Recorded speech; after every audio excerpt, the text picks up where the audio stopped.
Hey guys, welcome back. It's your Some Friends audio crew here to give you guys a little talk about some of the troubles that we've come along, just small little hiccups, and how we worked around them to continue progress for the game. Just more about our creative process. For me personally, actually, this is one that I was just talking about a few minutes ago with Tommy. The most recent piece that I've been working on, I built a nice loop for potentially for the menu music. We haven't clearly defined a purpose for it yet, but at the end there's a reverb tail that lasts a couple seconds longer. So when I bounce out my my finalized file, then it's an abrupt start and stop at the loop point. When you stick it into a player and try and listen to it, there's an abrupt start and stopping endpoint, so that it doesn't naturally flow one into the other.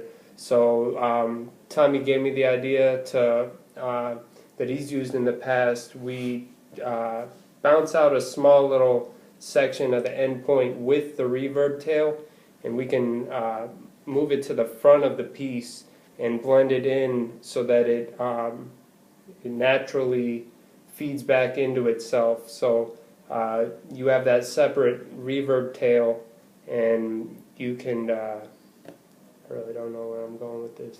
That's it, really. Yeah, I mean. So it flows a little better. I mean, we still have to try it out to see if that'll work. Right. Because Yeah. it only works half the time. Yeah. But it's one issue.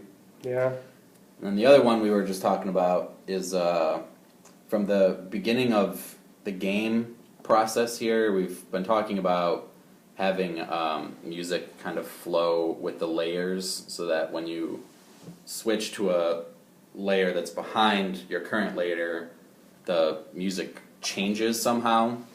And up till now, like, we kind of forgot about that and haven't really, well, we didn't really forget about it, it's just it hasn't been in our brains while we've been working on stuff, on our music. But I think we have enough now where we can start kind of thinking more about that and how we're going to handle that.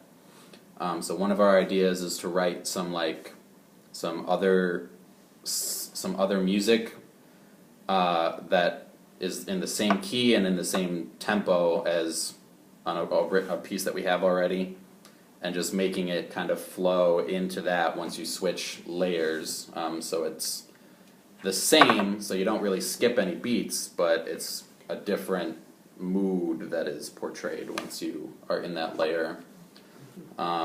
There's also the idea of just basically unmuting tracks that we have there all the time that never play unless you switch to that layer. And the simplest thing I can compare that to is Mario. When you get on Yoshi, you have that drum track that just instantly starts playing. It would be similar to that. Like, you switch layers and then some other element of the music is added. Right. That has always been there, it's just been muted until you're on a particular layer. So I think we're going to start thinking about that, because the sound and the music would be is rather important for the game, for any game. And being able to do really cool things with music like that is what makes games stand out. So Right. we're going to start kind of talking more about that and getting more learned about what we can do to make that happen. Right. Yeah.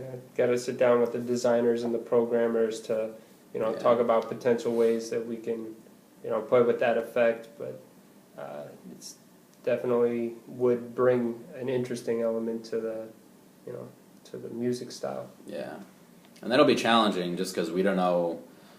We're not really up to standards with audio coding, Right. which is what we're going to start getting into also pretty soon.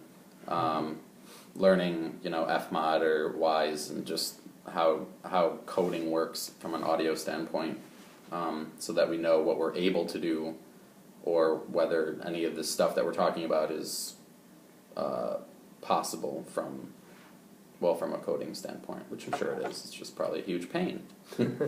Right. So, yeah.